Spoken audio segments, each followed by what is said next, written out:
అందరికీ నమస్కారమండి. Welcome to my channel. Telangana రాష్ట్ర వ్యాప్తంగా ఉన్న రైతన్నలందరికి ఉపయోగపడేలాగా రాష్ట్ర ప్రభుత్వం అయితే గొప్ప శుభవార్త అయితే చెప్పిందనమాట. సో, ప్రస్తుతం రైతన్నలందరికీ కూడా ఎదురు చూస్తున్న పథకం రైతు భరోసా పథకం అండి. గత ప్రభుత్వంలో మనకి రైతు బంధు కింద, ఈ ప్రభుత్వంలో మనకి రైతు భరోసా కింద ఈ యొక్క పథకాన్నయితే తీసుకురావడం అయితే జరిగిందనమాట. సో, ప్రస్తుతం దీనికి సంబంధించి గాను మనకి పెట్టుబడి సాయం కింద నిధులనేవైతే జమ చేసినా గానీ చాలామందికి జమ కావాలని చెప్పేసి అడుగుతున్నారు. సో, వారికి ఎప్పుడు జమ అవుతాయి? సో, ఎప్పుడు జమ చేయబోతుంది రాష్ట్ర ప్రభుత్వం అనేది ఈ వీడియోలో పూర్తి సమాచారం వివరంగా, క్లుప్తంగా అంతా కూడా తెలుసుకుందాం. వీడియోనైతే ఎక్కడా కూడా ఆపకుండా చివరి వరకు అయితే చూడండి. అంతకంటే ముందు చాలామంది వీడియోనైతే చూస్తున్నారు కానీ సబ్స్క్రైబ్ చేసుకోవడం లేదు. సో, మీరు గనక సబ్స్క్రైబ్ చేసుకుంటే రాష్ట్ర వ్యాప్తంగా ఉన్న రైతన్నలకు సంబంధించి గాను, ముఖ్యంగా ఈ యొక్క రైతు బంధు, రైతు రుణమాఫీ వంటి పథకాలకు సంబంధించి గాను ఏ చిన్న లేటెస్ట్ అప్డేట్ వచ్చినా గానీ మీకైతే ముందుగా తెలియజేస్తానండి.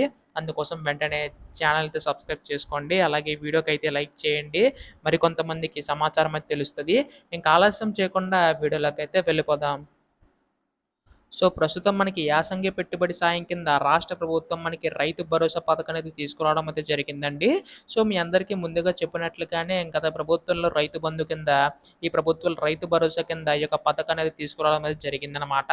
అయితే మనకి ఇందులో మనకి తొలి విడత కింద రూ. 6,000 అనేవైతే జనవరి 26వ తేదీన అయితే విడుదల చేయడం అయితే జరిగిందండి రాష్ట్ర ప్రభుత్వం. అయితే ఇక్కడ మనకి కేవలం అర్హత ఉన్నవారు మాత్రమే. సో, ప్రస్తుతం మనకి 5 ఎకరాల లోపు కలిగిన వారికి ఏంటంటే రూ. 6,000 అనేవైతే జమ చేసుకుంటూ రావడం అయితే జరుగుతుందండి రాష్ట్ర ప్రభుత్వం అయితే. అయితే ఇందులో గాను మనకి ముఖ్యంగా చూసుకున్నట్లయితే అర్హత కలని వారు ఎవరైతే ఉంటారో వారికి మాత్రం ఇచ్చే అవకాశం ఉందనమాట. సో, ఇక్కడ చూసుకున్నట్లయితే రాళ్ళు, గుట్టలు, రప్పలు ఎవరికైతే ఉంటాయో వారికైతే రాదండి.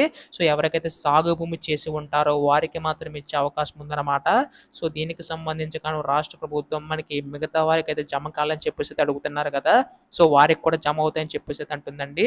అయితే ఇవంతా కూడా మనకి మార్చి 30వ తేదీ లోప అంటే మనకి ఈ నెల చివరాఖరులోగా అర్హత ఉన్నవారందరికీ కూడా జమ అవుతాయని చెప్పేసి అయితే చెప్పడం అయితే జరిగిందనమాట. సో, ప్రస్తుతం మనకి దశల వారీగా నిధులనేవైతే విడుదల చేసుకుంటూ రావడం అయితే జరుగుతుందనమాట రాష్ట్ర ప్రభుత్వం. త్వరలోనే మనకు అర్హులైన వారందరికీ కూడా ఈ నెలాఖరులోగా విడుదల చేసే అవకాశం ఉందండి. దీనిపై మనకి ఏ చిన్న లేటెస్ట్ అప్డేట్ వచ్చినా మీరు ముందుగా తెలుసుకోవాలనుకుంటే ఛానల్ అయితే సబ్స్క్రైబ్ చేసుకోండి మిత్రులారా. అలాగే మీ తోటి వారందరికీ కూడా వీడియోనైతే షేర్ చేయండి. వారు కూడా తెలుసుకుంటారు. ధన్యవాదములు. జై హింద్.